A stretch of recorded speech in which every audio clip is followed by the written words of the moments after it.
M, I, M, A. Šta piše? Mima. Ajde napravi mi imam. M, A, M. Gde ti je A? Ima. Ajde ponovo. Da li je dobro? Ima.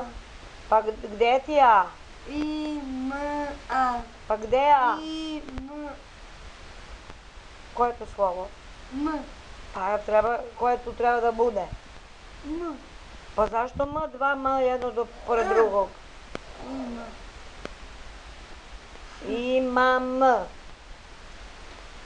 I, M, A. A gde je M? Imam.